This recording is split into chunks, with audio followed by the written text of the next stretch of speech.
हरे कृष्णा। आज तत्वों के अवतरण के बारे में बात करेंगे।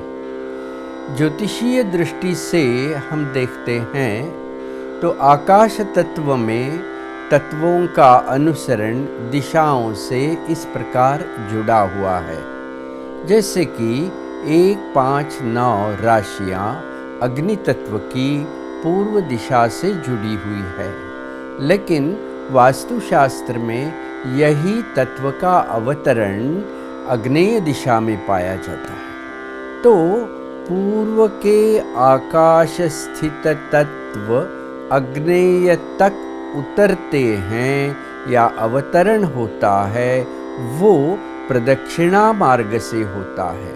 वो कब होगा प्रदक्षिणा मार्ग से?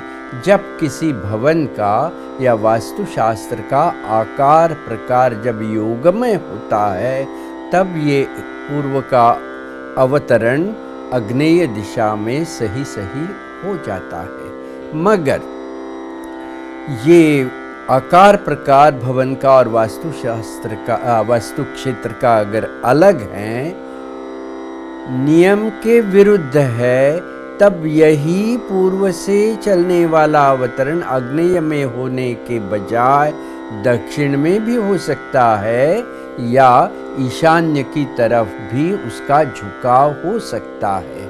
इसीलिए वास्तुशास्त्र में आकार प्रकार को असाधारण महत्व है, क्योंकि आकार प्रकार अगर योगमय नहीं है तो तत्वों का आविष्कार बिगड़ जाता है, और तत्व जो कि हैं वो व्यक्ति के अंतःकरण चतुष्टय से जुड़े हुए हैं। व्यक्ति के अंतःकरण चतुष्टय के 4 स्तंभ जो हैं, जो मन, चित्त, बुद्धि और अहंकार कहते हैं, ये जल तत्व, अग्नि तत्व, वायु तत्व, पृथ्वी तत्व इस प्रकार से जुड़े हुए हैं।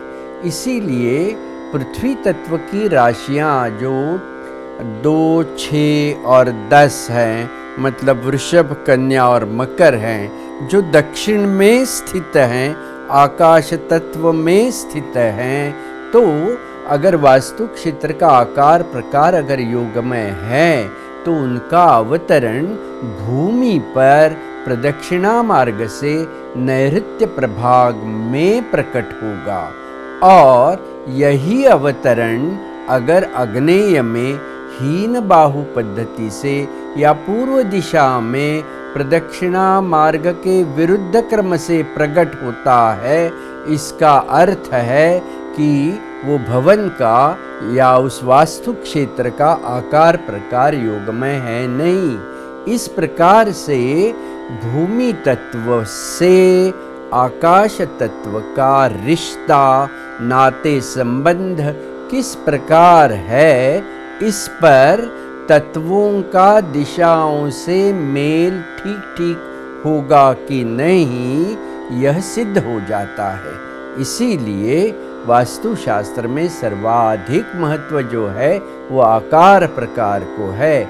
अगर आकार प्रकार ठीक है तो तत्वों का संतुलन और नियमन और उसी के साथ उसका स्थिरत्व उपदिशाओं से प्रकट हो जाता है।